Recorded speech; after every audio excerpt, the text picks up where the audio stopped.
Bueno, vamos a seguir con la parte dulce, ¿no?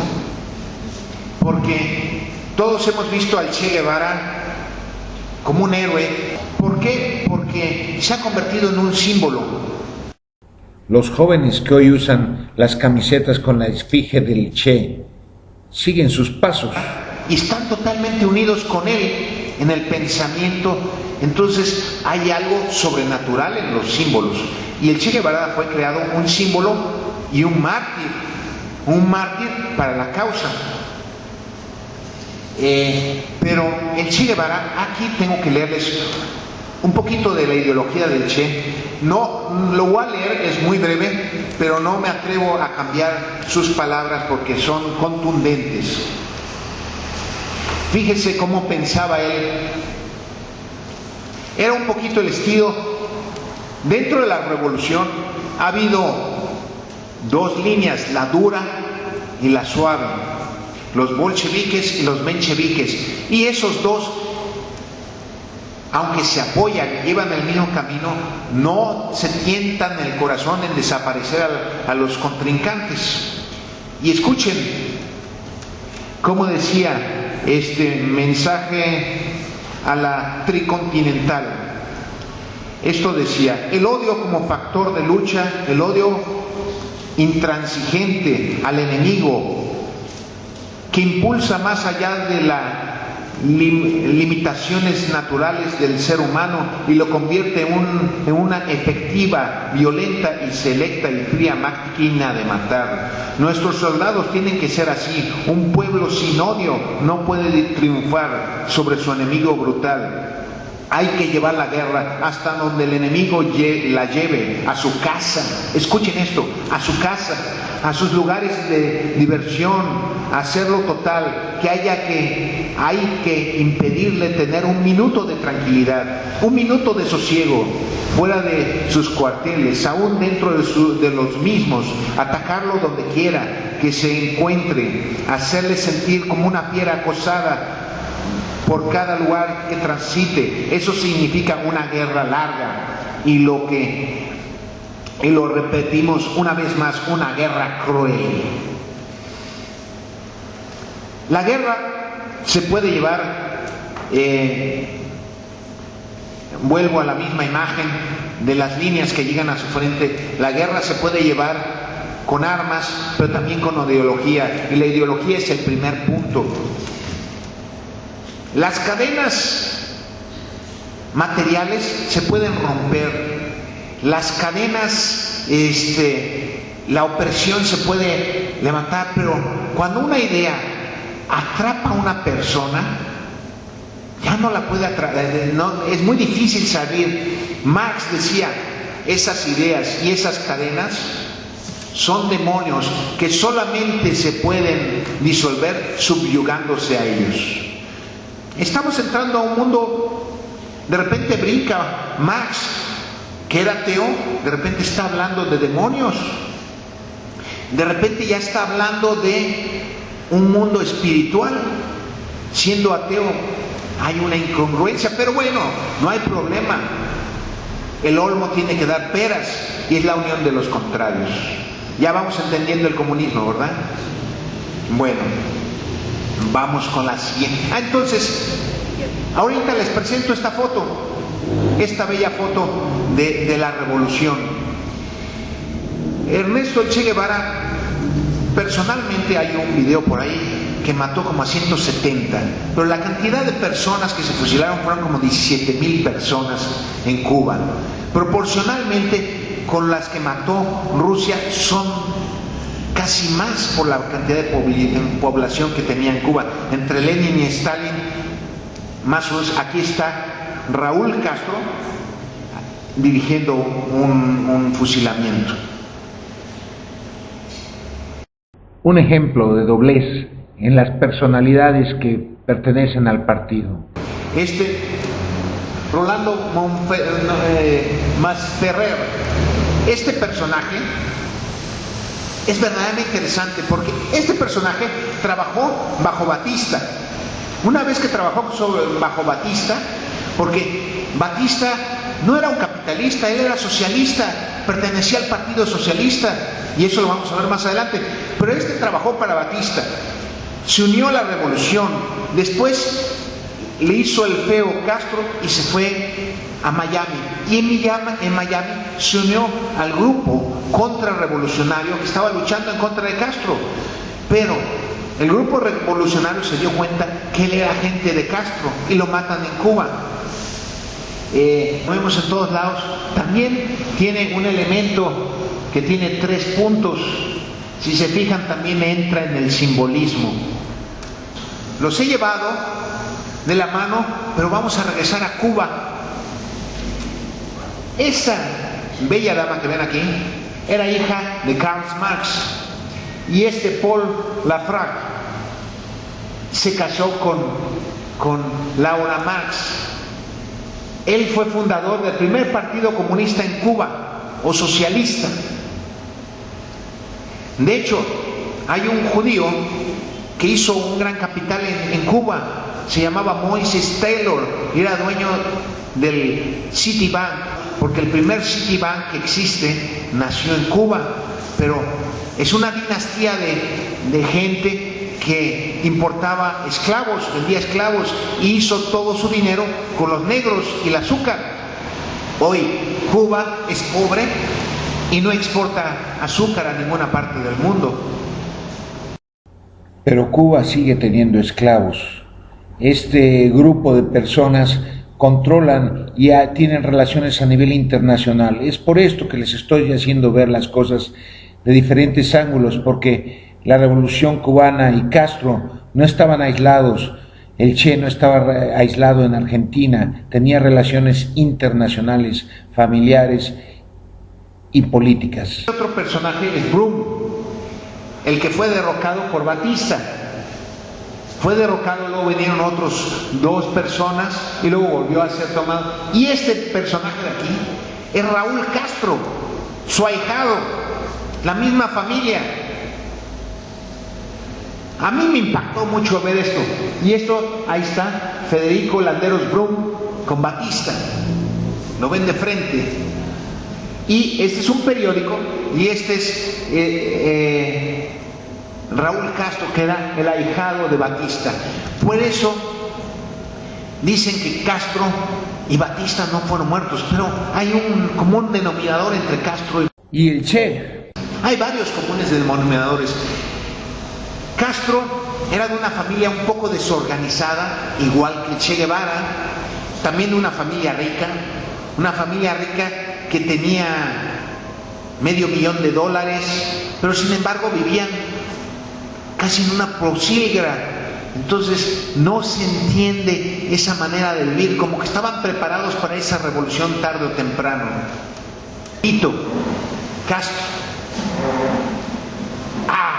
Este personaje es único. El Chacal. De hecho, hubo una película de él. Perdonen que me emocione, pero miren, yo de joven escuché mucho hablar. Se llamaba Ilich González Sánchez. Ilich por Ulyanov, por Bernstein, Trotsky. Y este personaje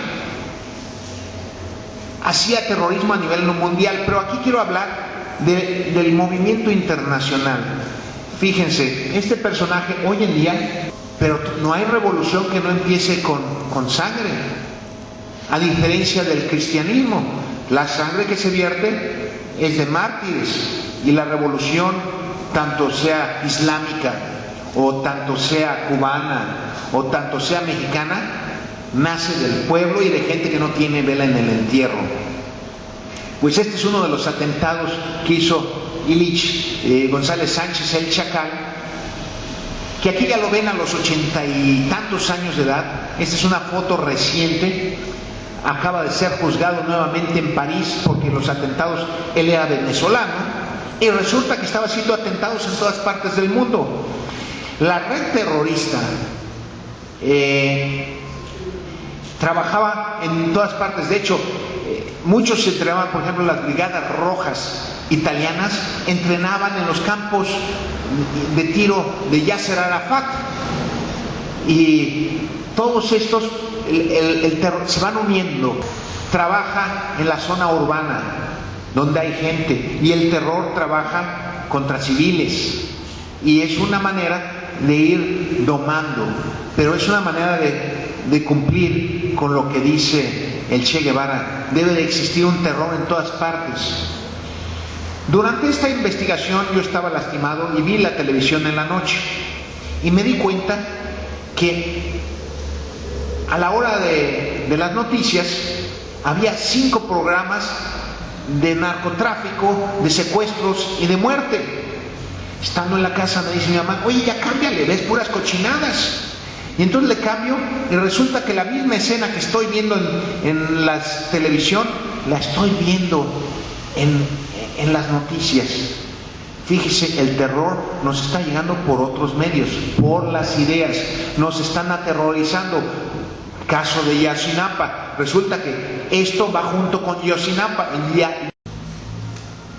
que tenía un apoyo de personajes como Gutiérrez Barrios. Prende a Castro Ruz y al grupo, y en el interrogatorio, él fue gobernador del estado de Veracruz, fue de gobernación, con Luis Echeverría y otras personas más, y cuando prenden, interrogan al Che Guevara.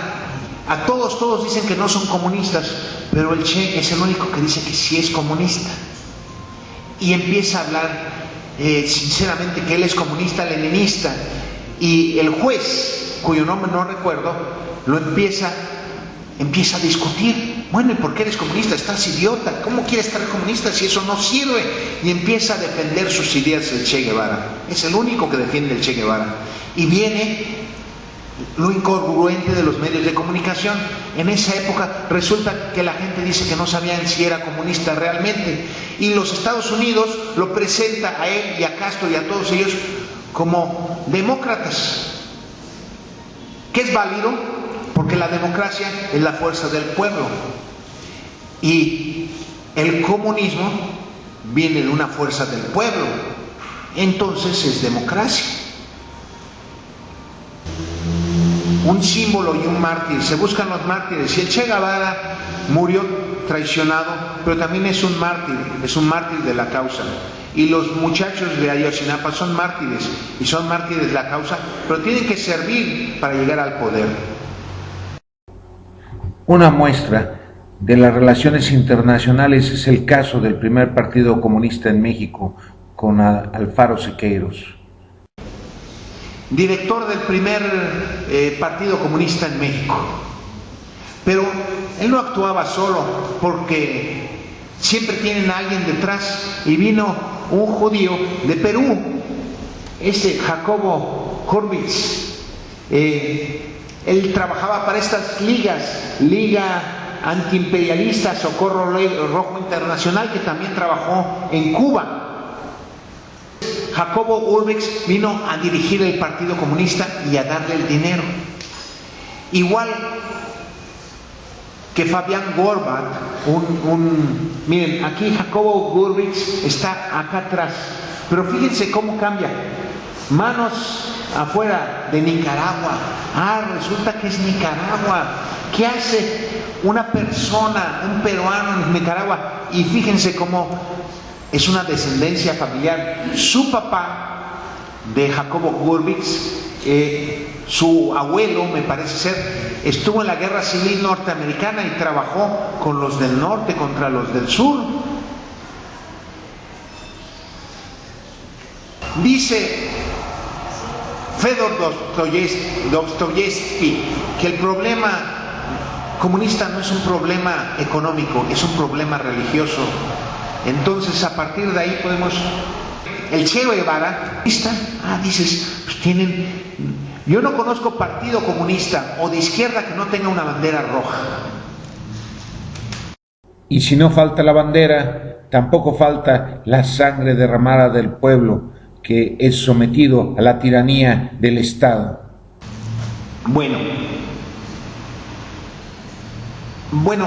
rápidamente, el Che Guevara estuvo en Bolivia, cuando hubo una guerra estuvo allá, él se codió con todos los ricos de la zona, Pero él iba a investigar la revolución. Sus viajes no eran, él no daba pasos sin guarache, y cuando estuvo suicidándose, y estas familias acaban en dramas porque también la hija de Marx y su esposo, Lafrac, acaban suicidándose los dos en París, trabajando. Todas las revoluciones tienen a sus maniáticos.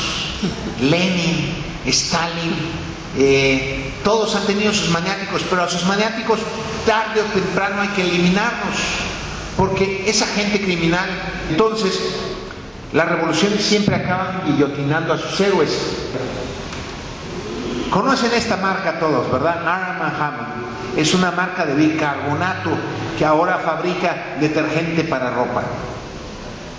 Pues Arm & Hammer es una empresa que trabajó en apoyo a Rusia, y desde entonces quedó el logotipo, que la hoz y el martillo, según este escritor que escribió el Gulash, Soloyevsky, dice que el martillo y la hoz no significan el trabajo, significa que van a machacar a los rusos y les van a cortar, los van a matar.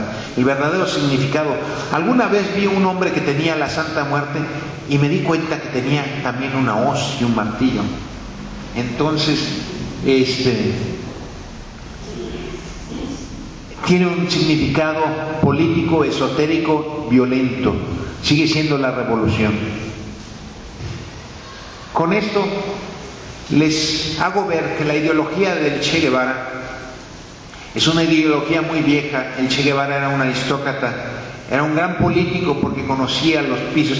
Y quiero hacer una aclaración: al Che Guevara no lo mató la CIA, al Che Guevara no lo mató Castro, lo mató la misma ideología como a Luis XVI. El 27 de febrero de 1965, en la conferencia de Argel, él dice estas palabras: los países socialistas son en cierta manera cómplices de la explotación imperialista. Le repito, él lo dijo: los países socialistas son en cierta manera cómplices de la explotación imperialista. A partir de ahí, él ya había firmado su sentencia de muerte. Era un hombre libre y conocía la ideología. Se acercaba un poquito más a Trotsky, y la diferencia entre él y Castro es que Castro sabía mentir y él no. Igual Lenin